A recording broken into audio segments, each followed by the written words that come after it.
I'm Dave Reaver. For the next hour, we're going to be presenting to you on video some of the most bizarre and unbelievable things that we have ever presented through television efforts. In my lifetime, I've known some war, and in my lifetime, I have seen some of the bizarre. I've known suffering, but I've never known of the bizarre. I've never known of suffering like you're going to hear about in this video.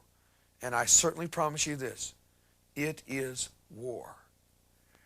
I also think you should know that we accept responsibility for saying up front that what you're going to see and hear is terrifying. I do not want to be responsible for allowing children in the room who are not prepared for this. Parents, please pay careful attention and do as I ask. Please don't allow children to watch this video alone. Today, we are compelled to tell you the truth, the whole truth, and nothing but the truth. So help us God.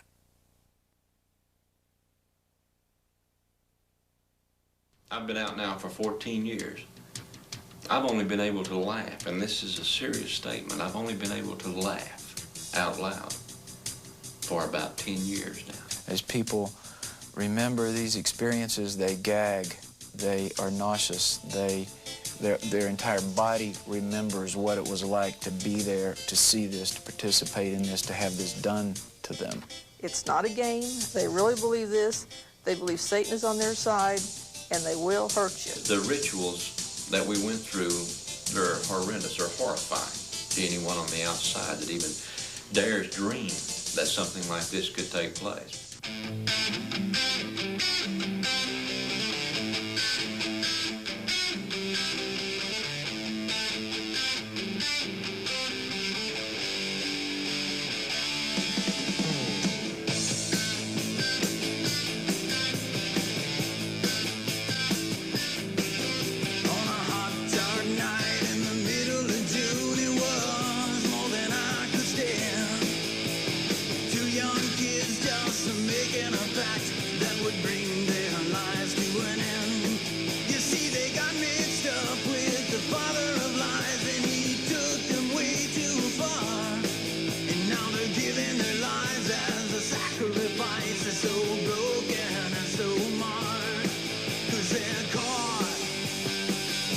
Santanic Web, and just like a spider, he has trapped them. They try to run and break free, but to no avail.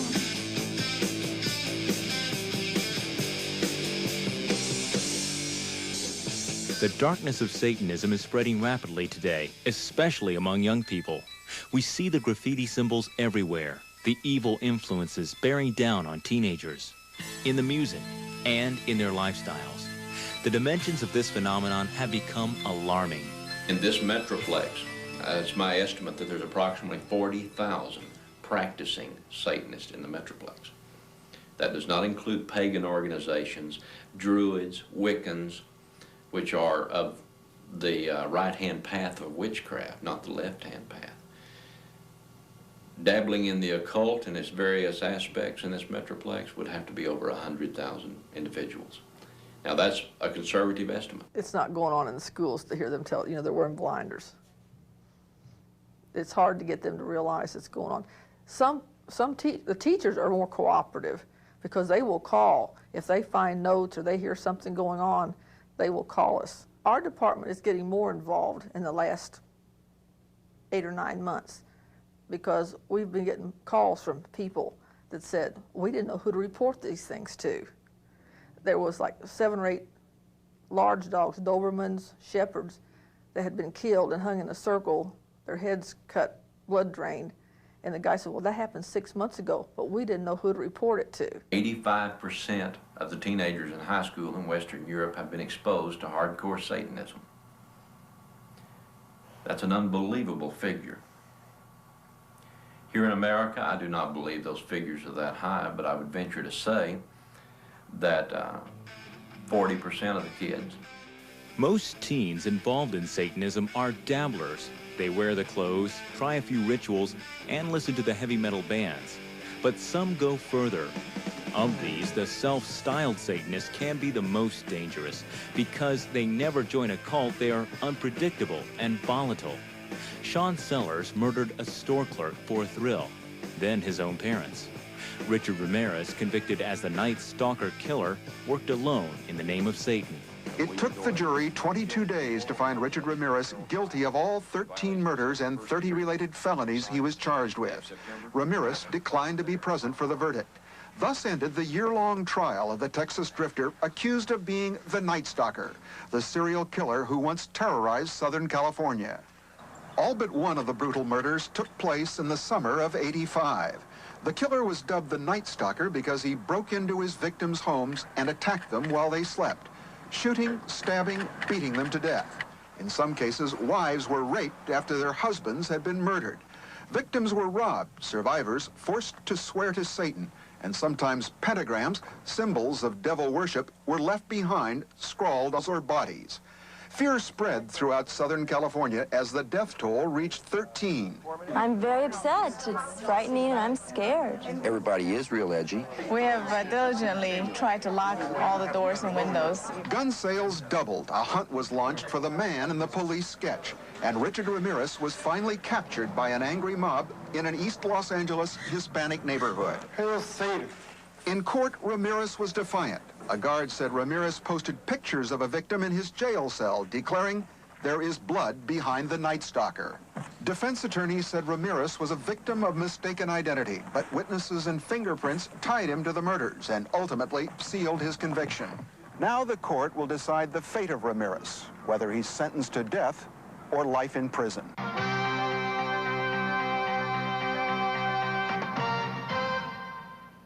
The man known as the Night Stalker has been sentenced to death in California. Richard Ramirez was convicted of killing more than a dozen people in 1985. Ramirez got his nickname because he often entered victims' homes at night, murdering people as they slept. In court today, Ramirez read a twisted and rambling statement. You don't understand me. You are not expected to. You are not capable of it. I am beyond your experience. I am beyond good and evil. Legions of the night breed. Repeat not the errors of Nightcrawler and show no mercy. I will be avenged. Lucifer dwells within us all. That's it. Today's sentence means Ramirez could die in the gas chamber for his crimes, but it carries an automatic appeal. Self-styled Satanists are volatile and frightening. But what of those who join organized cults and become what is called traditional Satanists? Teenagers recruited into these cults are told of the thrills and untapped power they can achieve through Satan, and they are promised drugs and sex. But do they know what really awaits them in the end?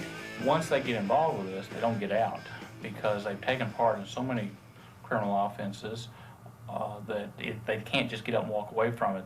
They're trapped by their actions and they're blackmailed into staying in.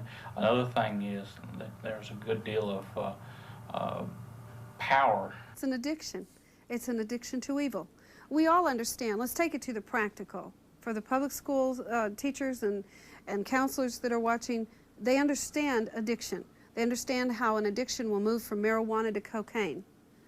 In my own family, we watched an addiction in my second son move from marijuana into a $700 a day cocaine habit that nearly killed him. He was putting IV cocaine in his arm every 15 minutes during the day. And he didn't just start that way. And these people are into an addiction as well. They start by reading the Satanic Bible, start by a little candle magic. They start by the Ouija board and getting in touch with the spirit. And they become addicted to the power. There are no motion pictures that have come out that truly show what happens. They don't show the terror that is in the priest's eyes and in his mind. They don't show that same terror in the high priestess, nor in the participants. The power that is derived there.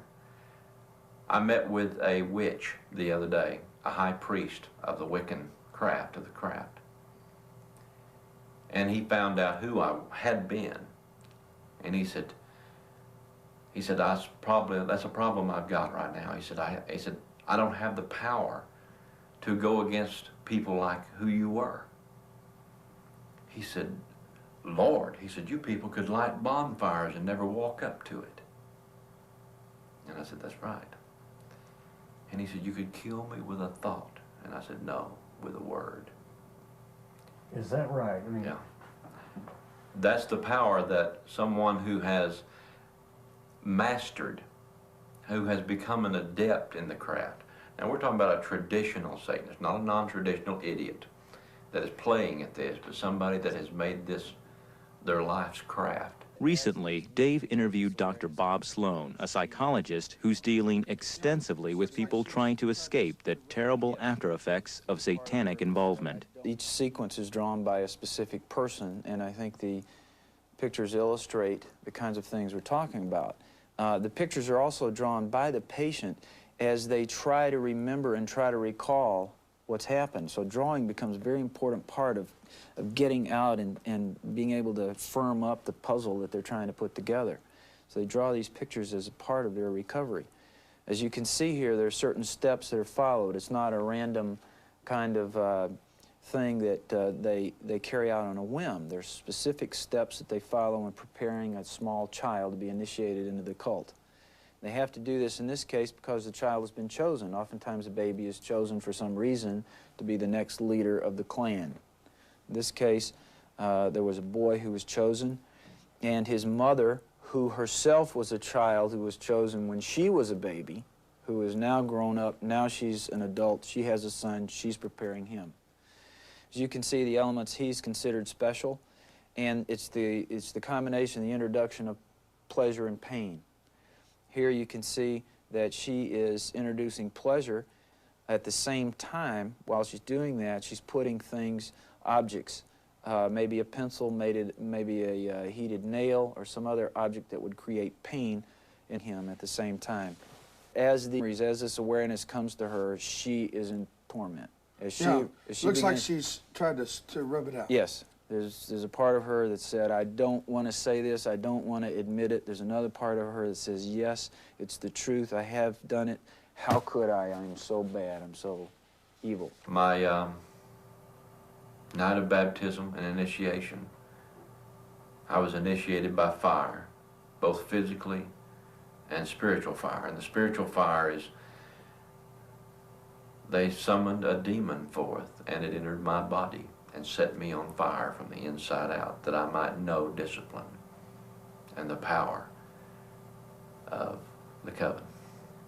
And I've done it myself to other people. There are horrors that are unmentionables. That's why I say motion pictures can't hold a candle to it. If you will, imagine the young man that was taken off the streets of Matamoros.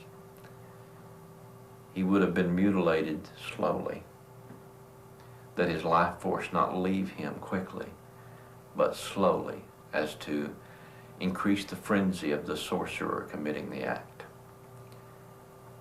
So the greater the pain, the greater the suffering, the greater cries that he gave out, the greater the power derived from his life force leaving his body. That's the belief. Some of Dr. Sloan's patients also speak of the terrors of Satanism.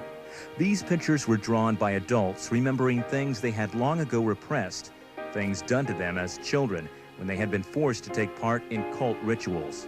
The following is but one example of a satanic sacrifice. This is a typical kind of ritual which involves the kidnapping of children. And in this case, you can see this ritual ceremony took place in a barn. Here are the bales of hay. It's an old barn. And in this case, you can see the cauldron, the boiling cauldron, the altar, the gold knives, all the elements are here, the robed members of the cult. In this case, the victim is a child, 4 or 5 years old, and the cult victim who drew this picture was still a child. And the sacrificial victims were, in this case, 2, a brother and a sister who had been kidnapped, and they had been seduced. And at this point, she reports that they weren't really scared. They'd probably been taken off of a playground somewhere and said, we're going to go have a birthday party or something. So they weren't scared. They're brought in ages about 7. You can see the cult leader here. These children are tied onto the altar. And there's also the beginning of bloodletting. So they've cut the boy some. He's starting to cry and she's crying because they realize now what's happening, of course, and there's screaming. It starts to happen. The member of the cult, the child member of the cult, of course, is watching. She's very scared. She's reporting and she's remembering that they made her do this and how bad she feels about it. But she can't help it. She's 4. These are adults. She's a victim in this process. As this ritual proceeds, you can see that there begins to be a lot of blood. You can see that the boy here is then cut open, again, along his chest, ripped apart, his organs taken out, and then he's dismembered. You can also notice that the little girl has lots of little cuts, and she's bleeding pretty profusely here from her groin area. So there's beginning to be a lot of screaming, a lot of blood, dismemberment, and preparation for the cannibalism. You can also pick up in this drawing the worship nature of this. Right. This is not just an event. This is a worship service that builds to a frenzy, builds up to a peak. And this, of course, is, as this person wrote here, preparation for the human stew. Here, the brother is dismembered. He's already gone. He's in the stew. And the child member of the cult then herself is brought up to participate more.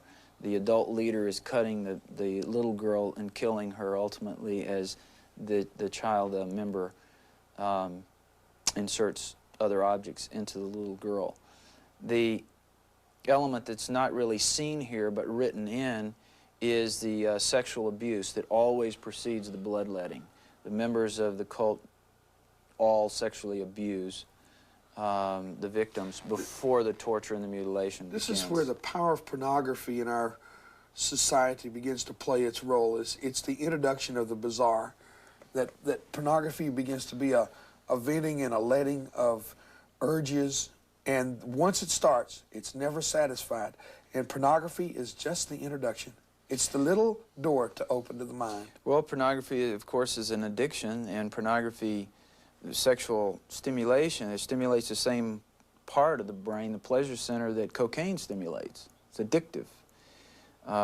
And, of course, sexual stimulation and the unfettered expression of sexual fantasy is a part of all of it. Absolutely not. Anything goes. As you know, the Satanic theology is the reverse of Christian theology. Love is bad, life is bad, hate is good, death is good. So there's the kind of the breaking down of any limits on fantasy and imagination, and what the theology of Satanism does is says no holds barred, and evil is expressed. Evil is good. That's their role. There are scores of painful stories like these from people who have lived a hellish nightmare. One of Dr. Sloan's patients tells of having to watch an actual crucifixion conducted at Easter time when coven leaders kidnapped a young man, nailed him to a cross, mutilated him, branded him with irons, and then threw him alive into their bonfire. One victim tells of being forced to help in a torture and sacrifice of his own mother. I've been out now for 14 years. I've only been able to laugh, and this is a serious statement. I've only been able to laugh out loud for about 10 years now. And I'm gradually getting better about being able to laugh and have joy in my life, because I hurt inside a great deal. Many times I think about things that I did and what I have done to other human beings. This is not a pleasant thing at all. It's very disturbing. I know that the Lord has forgiven me, and my problem is can I forgive me? And I know that I have to, and that's the fact that I live with. I do, and I'm getting better at it. And I have a wonderful, wonderful wife right now who's very loving and very understanding, and who has a deep understanding of the occult and Satanism from what I've taught her, but an understanding from the viewpoint that a Christian should take towards it. A caring, a loving attitude. I mean, if it wasn't for that, I don't know exactly how I would deal with it today. You know, for years, police officers have had to deal with kids getting hooked on drugs and going bad over a period of, a relatively short period in the life of a child, maybe 3 to 6 months, something like that. A kid can go from being a straight-A student to being a absolute disgrace. And what we find in occult groups are that a child can go from being perfectly normal, well-adapted, well thought of, to being a total waste in a shorter period of time as a month. And so frequently when we get involved in these things, it's because they have gone off the deep end in such a short period of time. Have you seen some of these people come out of this? What are you seeing with some of these people now? Where are they in their development? We're seeing people in the process of, we've seen a real spiritual sensitivity with these people. They know there's a spirit world. They're very sensitive to that. And they, because they're with us, they've committed themselves to healing and a change in their life. It's a long, torturous process. It is not a quick fix. How can you do this to a child? A few people that have tried to pull themselves out of a group like this are traditionally females who are tired of giving up their children for sacrifice, something like that. But traditionally, the men don't get out very often. We do see situations where the kids get in, but because of free sex and drugs and the power and so forth, they ended up getting in over their head, and then they can't pull themselves out either. Dr. Bashir Ahmed is a psychiatrist dealing extensively with young people caught in Satanism. Here he gives a profile of the typical recruit. The kids who have difficulty at home, who are coming from dysfunctional families, where the bond between parents and children almost non-existent. These children are easily lured to the fantasy world, which they like it. They most probably like to read about magic, stories, fantasies, and they begin to live in this world. And when they see an opportunity to experiment something like this, they become very impressed. For example, for a 13-year-old going at midnight to a cemetery is a lot of excitement. His heart is beating very fast. He doesn't know what is going to happen. He has some fear. Now, non-traditional Satanists stem from anyone who might have a low self-esteem about themselves, someone that is an underachiever, is not an overachiever, someone who is not charismatic in their attitude. Most normally a child that is been turned off by school, been turned off by his friends. Satanists will approach him and they'll woo him in because they will become his best friend. And after they get him, he's hooked. Satan is at his most deceptive when he appears to be good. Such is the case with many of the occult practices in southern Louisiana. There, the tree tours, as they are called, are famous for their peculiar blend of magic, potions, folk remedies, and diluted elements of Roman Catholicism. We visited one tree tour who tried to explain some of his rather confused methods. The power is written in the Bible. The verses of the Bible has been given, and no matter where you take, what part you take in the Bible, Jesus said that he's given power to all. These candles are for if somebody's sad, somebody have tears, and they keep hearing things in their home, the spirit is not resting. And it's very simple to cure someone with epilepsy. Somebody that falls in these kind of fit, take your little needle, and hold his finger, and just stick it just enough to draw blood, not stick it all the way where you hit bone, just enough to break the skin. take a little bit of his blood and put a little sugar in water and make him drink of his own blood. Just a little bit, about 9 drops of blood. New Orleans, bustling city on the Mississippi with a rich and colorful history. Famous for its lively French Quarter, jazz, unique dining, and voodoo. Though most voodoo practitioners live in the swampy backwaters of lower Louisiana, some have set up shop in the French Quarter. One of the most famous voodoo houses is owned by Chicken Man, who recently granted us an interview. He turned out to be more promoter than magician. Why do they call you the Chicken Man? Well, I'm the voodoo king of New Orleans, and I do my voodoo rituals out in the bayou on my island. I use live chickens and live snakes. What kind of rituals do you do, or what is it supposed to do? Well, my rituals is mainly, I do those for healing and helping people, not hurting. That's the main purpose. And I do a lot of it, use a lot of it for keeping the kids off of drugs. You know, drugs is getting real bad now. Well, what kind of rituals do you do for drugs, or that? Explain just some of the rituals a little bit. Well, I get pieces of seeds from the bayou. And at night, we do our rituals, put all the seeds in a big circle. And while the drums are playing, we put energy into those seeds. And I pass them out to the kids to carry in their pocket. And when they think about going on drugs, they'll put that seed in their hand. Not all Louisiana tree tours stay with the good magic, however. Fahrenberg, a pastor who continually confronts their oft-feared work, explains black magic. I have a man in the church right now that when he first started coming, this man was blackmailing him that if he didn't pay him so much a month, that he was going to put hex and voodoo on him. And this man was in such fear that I literally had to tell this man, to tell that man, if he did it again, I was going to the DA's office. That's what I'm saying. If the people stand up and let these people know that they're going to be exposed, this man quit blackmailing this guy when I threatened to go to the DA with it. Law enforcement officials are just now beginning to learn about cult crime and how to investigate satanic rituals. The slaughter in Matamoros helped to awaken the nation to a growing nightmare. Matamoros is not finished. It's the beginning. It's the tip of a very, very large iceberg. And we're going to hear more of Matamoros.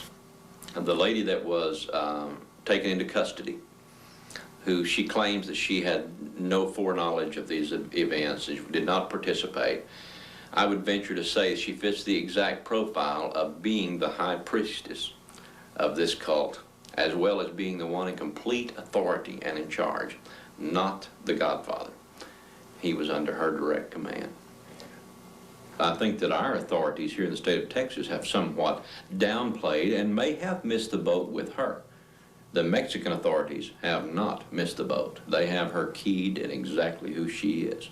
And it's up to the authorities here to listen to them, pay attention to what they're saying. One Mexico authority down there stated that she exhibited 3 distinct personalities, one of which is this kind, sweetheart, all-American girl attitude.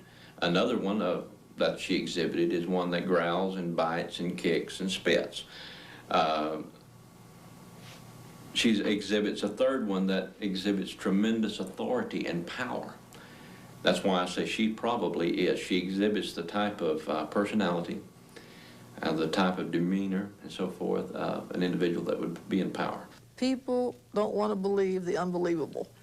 Vicki Caldwell has been investigating cult crimes for the sheriff's office in Putnam County, Florida, and during the past few months has noticed an increase in activity among satanic groups. I got interested about 4 years ago because a friend of mine up in Ohio, her son got involved and he tried to kill himself and kill his parents. And so I've been studying it since I came with the department. It's been about 1.5 years. I have noticed an increase around here with the teenagers. What kind of things do you see? Mostly your self-styled Satanists, your dabblers, drugs, heavy metal music, role-playing games, animal mutilations. In August of 1986, we had a double murder in which 2 teenage Parkers were found shot quite a number of times in a rural parking lot of a development which was going up.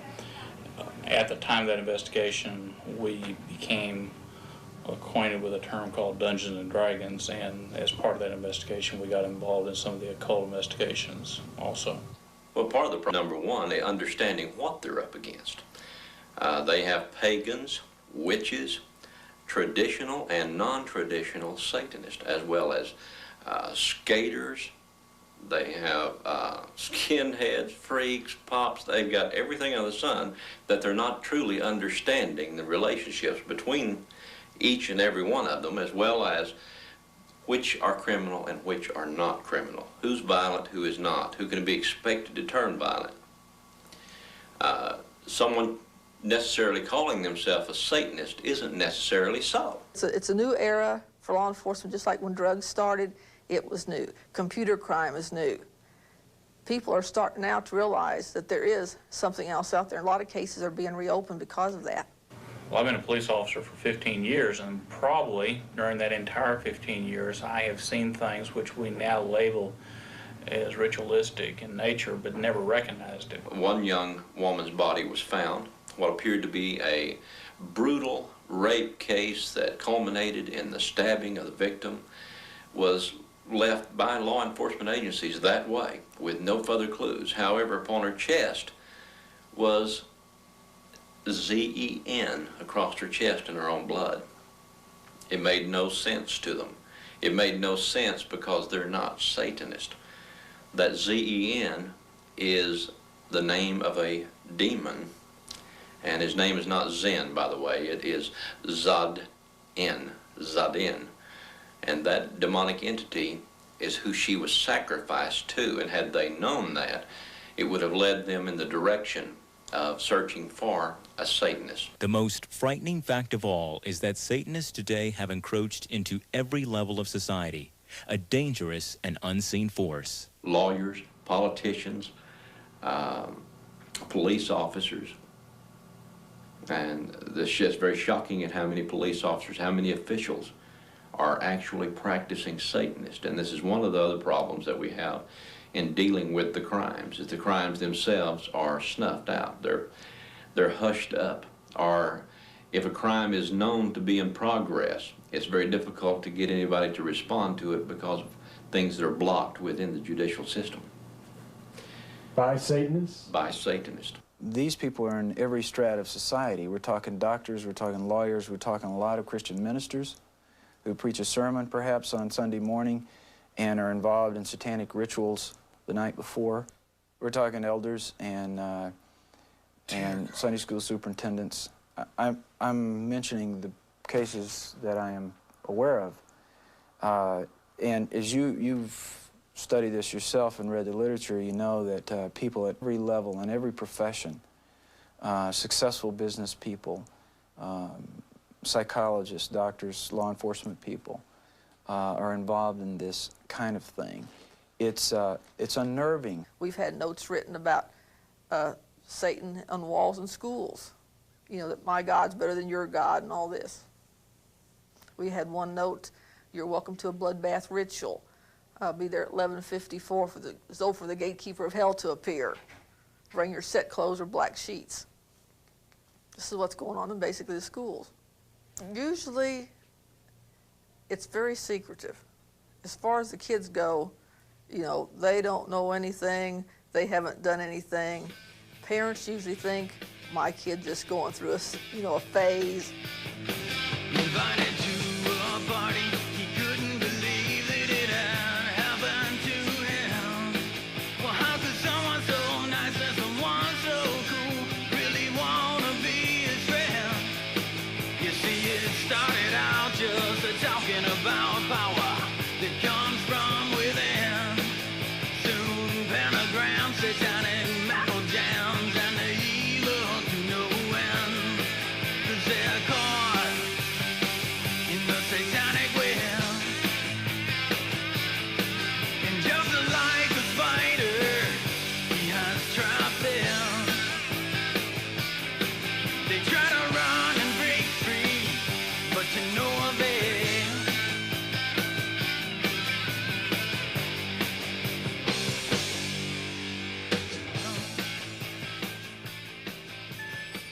In the beginning, Satanists will entice a recruit with these three promises: power, drugs, and sex.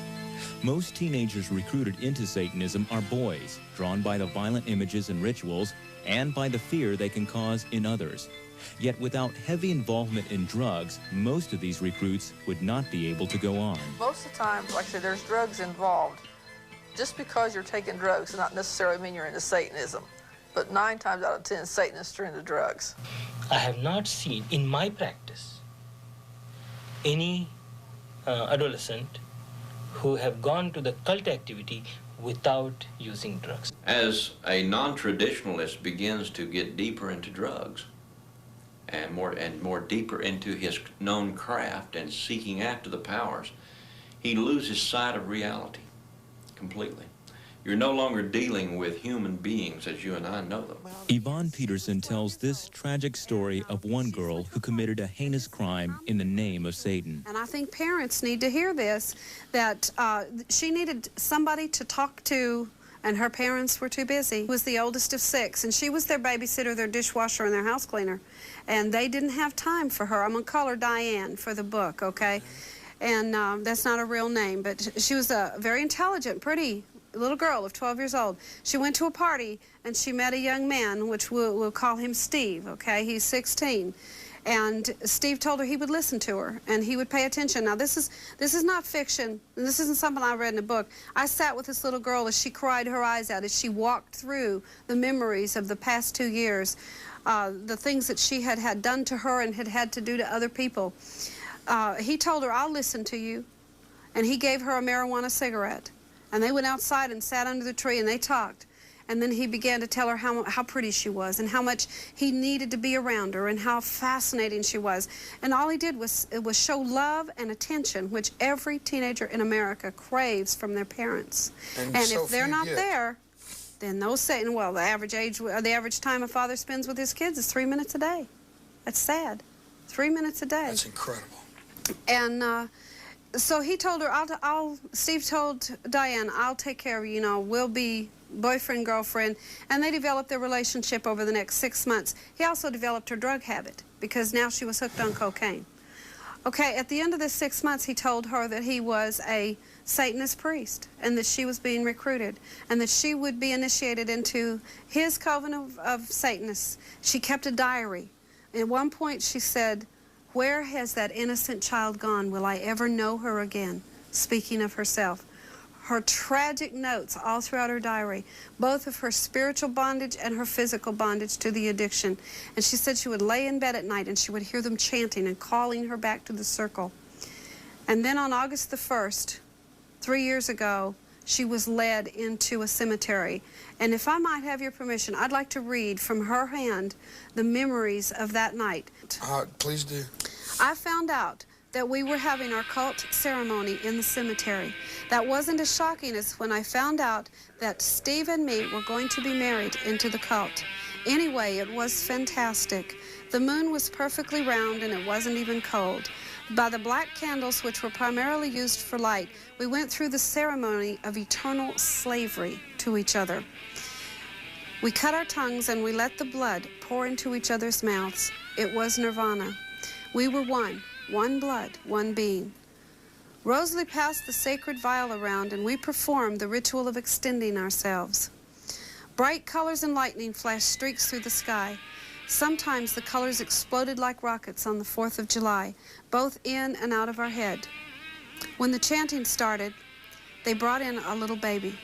He was barely walking. I tied him to a nearby tomb. It was crying. After it was tied down, Chris took out his sacrificial dagger.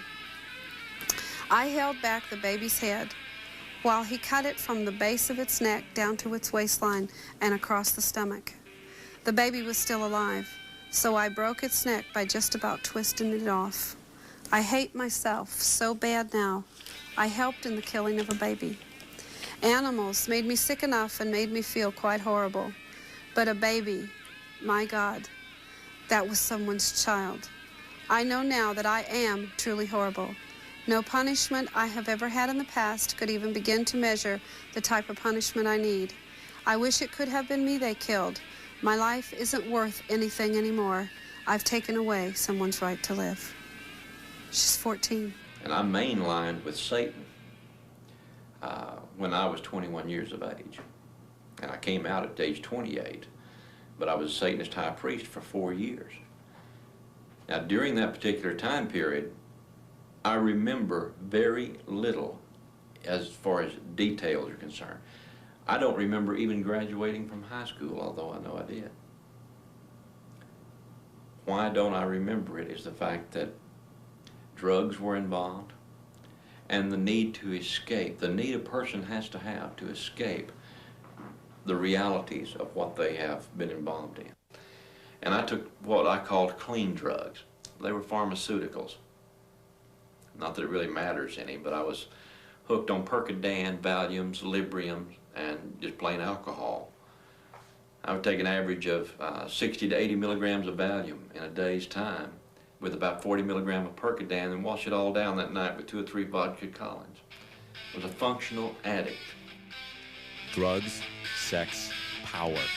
These are the enticements Satanists use to lure teenagers. Another is music, specifically heavy metal or black metal. I think music has always been a powerful media, all the way through. I mean, music was important to you and me, and it's important to the teenagers today. And we're not anti-heavy metal, but we're anti the heavy metal message that is causing death and destruction. And the symbols that they're using are so blatantly occultic that it's very difficult for us to overlook that kind of thing.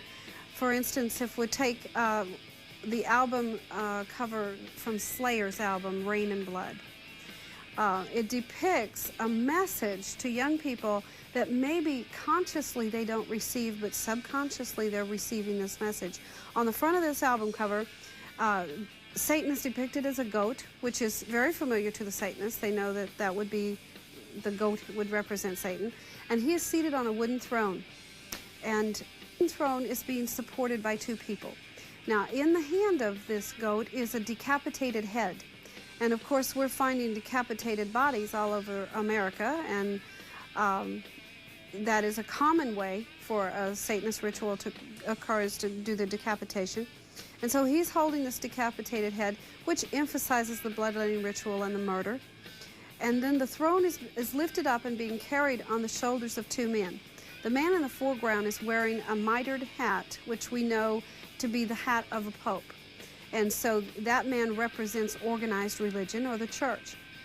Behind him is another man who is carrying the throne of Satan not only on his shoulders, but across his neck, like the stocks would have him in bondage. And that man has horns and a forked tongue. And when you look at that, you think, oh, this is one of Satan's demons. And yet, if you look carefully, his hands are very prominent in the picture, and they have nail marks in them. And the only man depicted throughout history with nail marks is Jesus Christ. And so what this thing is saying to them is that Christ and the church will support the rise of Satanism. And in addition to that, then there's this sea of blood that is flowing into a huge sea below Satan, that all the faces are down in the sea that he has taken captive and have become his victim. And the very in the forefront, there's a face that if you take that face and put it up against the face of George Washington, you'll see that they're almost the same. I mean, they're so identical. And so what we're saying here is that Satanism is going to take over our country, and that it is going to be brought in and supported by Christ himself and the organized church. That is blatant evangelization and propaganda being shared with thousands of young people through music. I think the greatest tool to desensitize America has been media in general, whether it is television, whether it's toys, games, or whether it is music. They all have played an important part. They all carry a message, don't they? Absolutely. And of course, in the life of the teenager, the 2 single most factors that we see is music and a game called Dungeons and Dragons. And then, of course, trailing very closely behind that and vying for the position is the amount of occult information that is put out through the videos, the movies, the TV shows, We went into a very small store, David. This was, I mean, maybe as big as we're sitting here. This was a small set. We found 119 videos on the occult in one small store. And we have a video in America that is on our shelves that has been banned in 46 countries. And it was so popular, it has faces of in 1, 2, 3, and 4. And in that video, it shows everything that is gruesome, grotesque, everything that you would never want to see or hope your child would never see in the way of death scenes, including some decapitation occult rituals. Parents should be alert to the warning signs that show their kids are involved in the cults. Besides the music, there are the clothing, jewelry, and symbols used. There is the classic pentagram, worn inverted by the Satanist, the broken cross or peace sign, the inverted cross, the horn hand sign, the goat's head, the 666 sign, and many others. In addition to symbols, watch for involvement in occult games like the Ouija board or in dark role-playing games. I would tell them, especially the parents with the young people, this is not a phase. Know what your young people are doing. Talk to your young people. Communicate. Don't fluff it off. Check everything. There's nothing wrong with asking them where they're going, what they're doing. There's nothing wrong with checking out their music and books they're reading. The parents need to care and communicate. Satanists entrap young people in several ways. At sex parties, they take snapshots of their victims for use of blackmail, or they'll involve the unsuspecting victim in their darkest rituals, perhaps animal or human sacrifice. They will get the teenager to offer his blood or even a finger to Satan. Blackmail and even outright threats keep a teenage victim in line. Some victims see suicide as their only escape. The tragic legacy of Satanism. The message I like to give to parents is that be close to the children. Understand them, talk to them, communicate with them. Always find a time where you will make a point to go to their room or sitting in the living room and talk about their school, their friends. 10 to 15 minutes each day is more than enough. Although everybody will surprise, 10, 15 minutes, that's all you're asking? Yes, because they don't talk even 5 minutes in weeks. So 10 to 15 minutes. That's first thing. Second thing is that at least once in a month, try to have a family gathering, not extended family, just 3-4 children, have a picnic or go out somewhere. Half an hour, 1 hour. It gives them a feeling of belonging, a relationship. In addition to the personal involvement parents can have in their kids' lives, people can also work against Satanism at the community level. Many schools and organizations now offer seminars on Satanism. Some communities have gone even farther than that. Recruitment is a major part of Satanism, but it's one of the most instantly denied things. And yet it's such a problem that even on our public school campuses, now school boards are having to take direct action against it. I'm reading from the Carl Sandburg High School 1989-1990 Student Parent Handbook. On page 29, it deals with policy, and I want you to hear this. The Board of Education hereby finds that the presence of Satanism and related activities has surfaced in society and that such practices, when present or urged upon other students, cause material interference within a public high school district in that such practices foster anti-social values and attitudes and endangers the health, safety, and welfare of students. Carl Sandburg High School is the #3 school academically in the United States. It's in Chicago. Now listen, no student shall engage in any Satanism-related activity, including but not limited to the following. Number 1, soliciting others for membership in any satanic group or participation in any satanic-related ritual or practice, inciting other students to act with physical violence upon any other person or living thing. Thirdly, they are not permitted to wear, use, distribute, display, or sell any clothing, jewelry, emblem, badge, sign, or other item which is commonly associated with the affiliation with or practice of Satanism. What I'm trying to say to you is these three areas of recruitment, high school campuses, military bases, daycare centers, I'm most obviously connected with, first, the high school campus, and then secondly, the military base. My point, though, is that so much activity is now taking place that school boards are having to enact policies in how to deal with it. This isn't relegated to the big city of Chicago only. Here's something you should see from a town in our community, Arlington, Texas. Well, this Halloween, you might see a scarecrow in the halls of Arlington schools, but you won't see kids wearing scary costumes. The school district is banning skulls, witches, brooms, and the like because of parent concerns that some Halloween costumes can be linked to devil worship and satanic cults. Channel 4's Ken Capps has more on that story. Playful screams on Arlington playgrounds mean back to school and recess. But there won't be any shrieks or screams by these kids clothed in goblin garb this Halloween.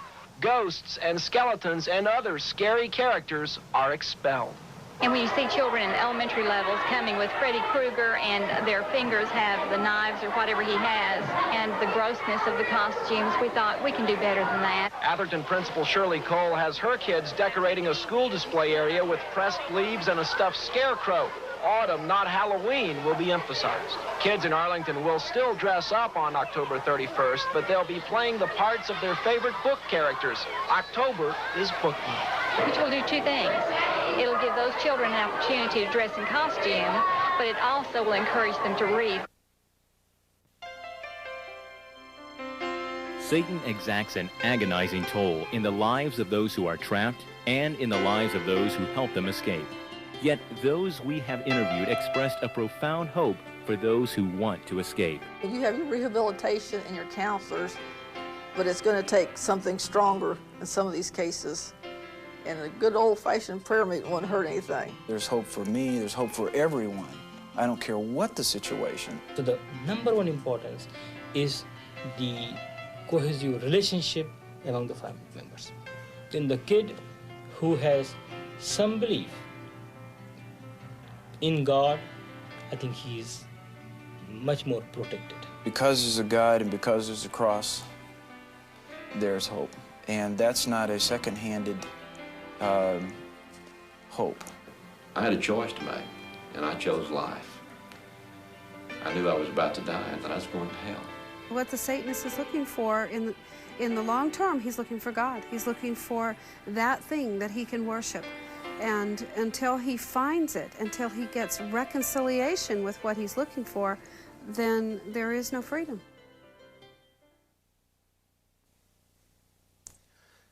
Recently, my brother asked me the question. He said, where was Satanism when we were kids? Why didn't we get into it? Why didn't we know about it? It really is a more recent phenomenon on the social life of the students and the kids of America. In looking at what you have just seen, consider it. Remember what's been said. Remember the people. They're everyday people. Many of those people never intended to ever be sitting on a television stage or set and talk about Satanism.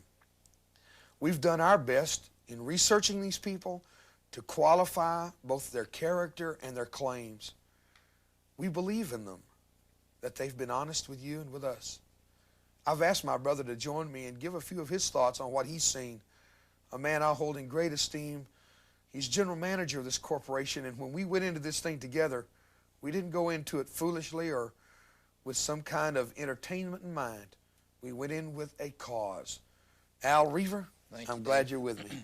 Actually, I went into my part of it with fear and trembling, because there's a fine between glorifying something that you really are only trying to give information on and just giving information.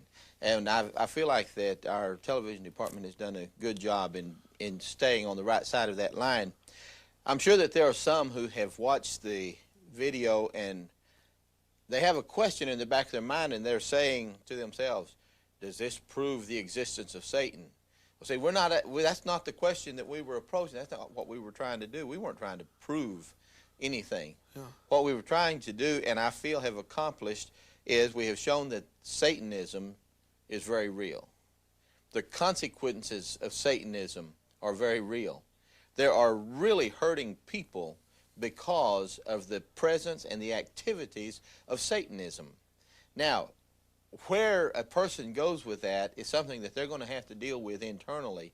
They're going to have to ask themselves some very serious questions.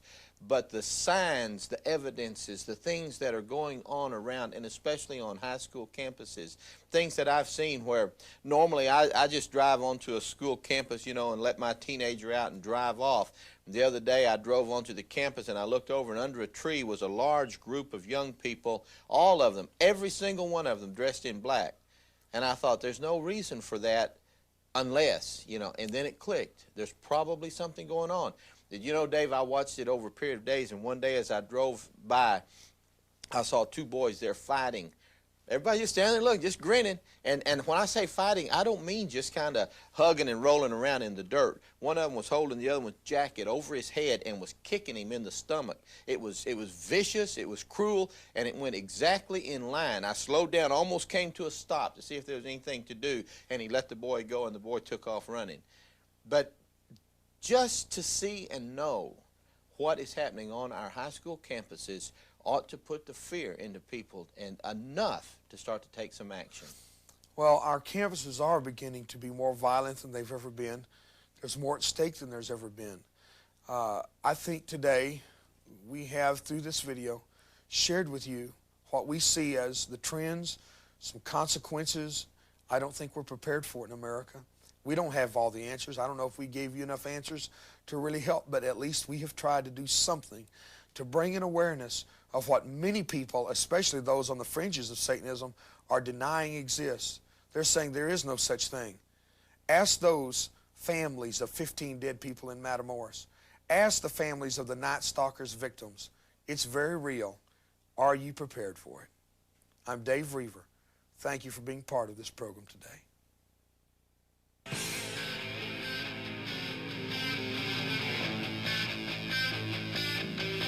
Pretty young girl in a strange new world of power and deceit. All the sex and highs of controlling life seem so exciting. But now she's 1 month due with a baby boy, and they are telling her the truth. That the purest sacred sacrifice is a child still living true. They're caught in the Santanic Web, and just like a spider, he has trapped them. They try to run and break free, but to no avail. And only Jesus Christ can free them from the living hell. And only Jesus Christ can free them from the living hell. Yes, only Jesus Christ can free them from the living hell.